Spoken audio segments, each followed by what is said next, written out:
Okay, we're ready to go. And I'm going to try and film this as we go. It's not going to be easy. All right, here we go. Come on, Mags. Oh, there's the dog. Acting silly. All right. How you doing, Maggie? She's a little on the shy side, spooking at things. But that sound right there is a very calm horse. And if she's not calm, I will make that noise to help her become more calm. Yeah. Or sometimes a deep breath and sigh is a calming sound for her. She gets to eat some grass. Since she doesn't have pasture, when she's turned out daily, almost daily, she gets a chance to eat, to graze some grass on the way to her round pen.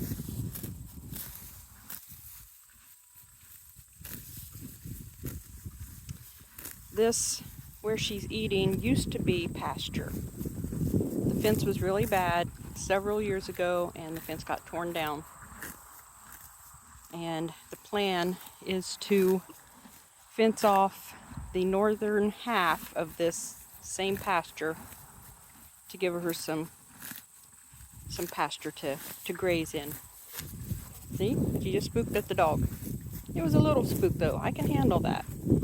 The spooks that pull you through the field is another matter. The dog has really been good for her. It's desensitizing. The dog actually, Ginger, actually puts her mouth around her back legs sometimes. She's a very active dog. Not so much today. Lots of times she's biting at her heels and wanting to play. And Maggie takes it pretty good.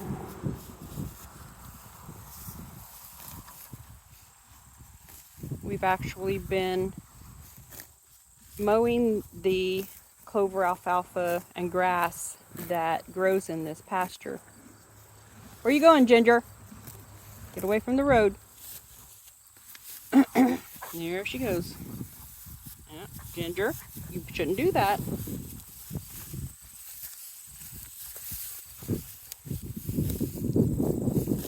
And being late in the summer, this is probably the last time we'll mow any hay. We've had a pretty good year. Third time cutting.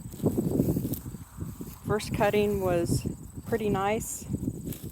Mostly grass. She loved it until she got second cutting. Now she won't eat first cutting.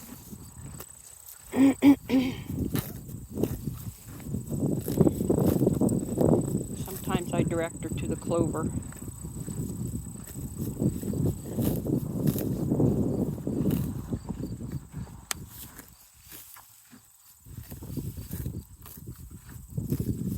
The long hair on her lower legs, no, go underneath her, are called feathers.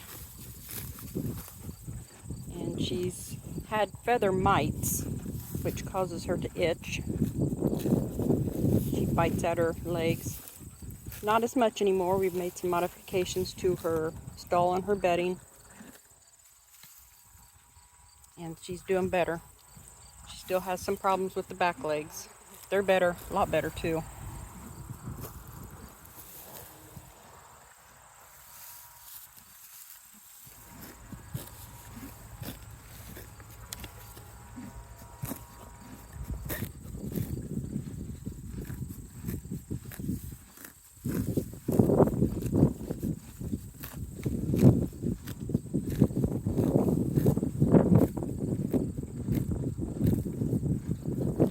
There's like 3 varieties of horseflies that I'm familiar with. The little green-headed horseflies come out early in the summer, and they're pesty, but not too unmanageable. Then there's a bigger brown horsefly. Ginger. A a little more aggressive, not as abundant. And then there's the even more aggressive, even less abundant, but very aggressive black horsefly. They're bigger. They know where to get on her, where she can't get to them. And it gets her to running and bucking. Shut the gate here a little bit. Ginger. Ginger is has some anxiety today. She's a little clingier than usual. Normally she's out here running like a crazy dog.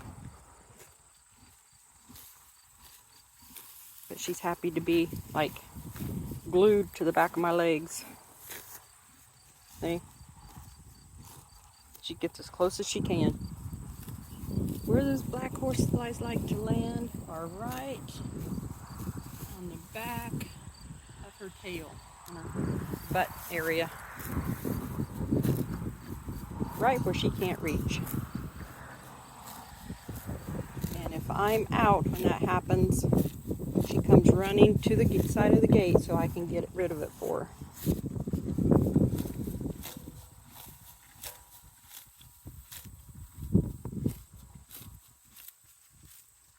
Maggie, I'm going to have you come this way. Ginger, move. Move, Ginger. Come here, Mags.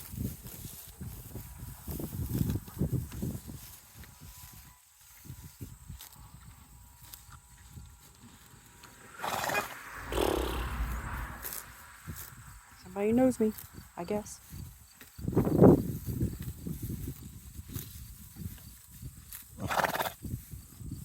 You ready to go out to your pen? No. Sound like she said no. Ginger, quit.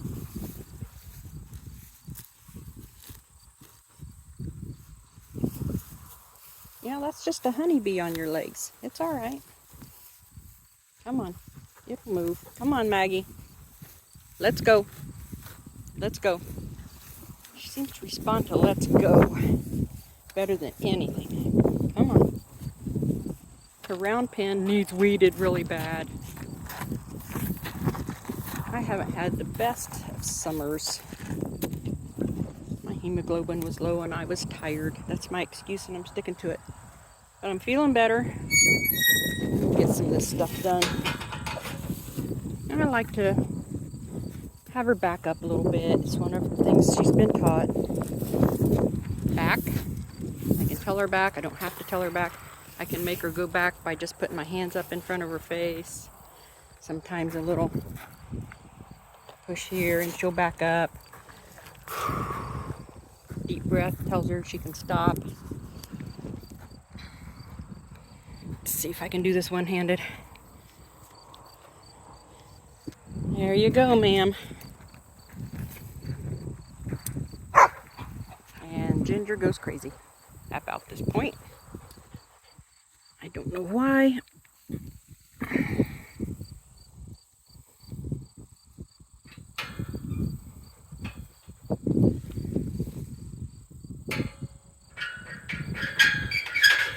Hope to have some better quality video eventually.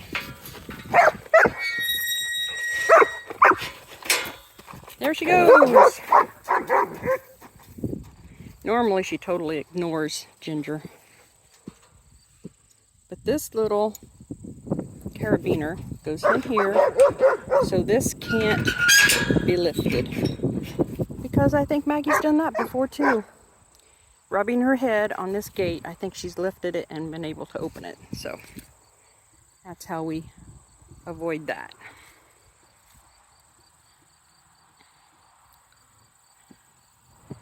And she paws. I think it's because it feels good as much as anything. Have you ever had an itchy palm?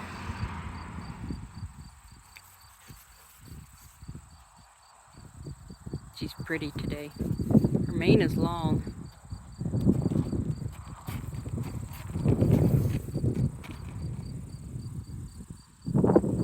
Oh, yeah. Oh, she needs brushed. See a tuft of hair right on, sitting on top of her bottom. on top of her rump. I turn her out without her halter on because it's kind of dangerous to leave them on. They can use their back hoof to scratch their face and get a hoof caught in the halter. And you can imagine. Her tail needs to grow out some more. I wasn't worming her very routinely for a while because she's tall, I'm short, and if she resists, it really made it difficult. So I've gotten a farrier, comes and trims her feet every couple of months, and he gives her wormer every couple of months.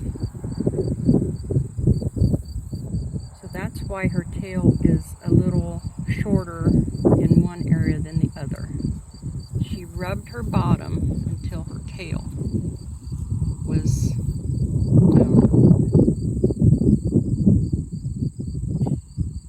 it was just shortened. She still has some long hair, and when it grows all out together, it will be better. She'll look better. When I bought her, her tail was about as short as the shorter part of it that is there now. The lady I bought her from someone else who thought she would want her tail all cleaned up. I think she was out kind of in a muddy pasture with a bunch of other horses, and she thought it was a good idea, but she didn't have much of a tail for flicking flies.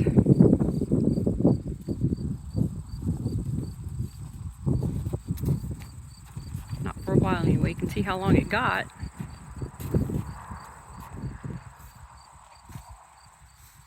This is her round pen. It's over 50 feet across. And this is where I've done some training. Like I said, I didn't have much energy this summer. Didn't get much training done, but she's really been good. She's not spooking nearly as easily as she used to. If I catch her going down for a roll, I'll start the video again.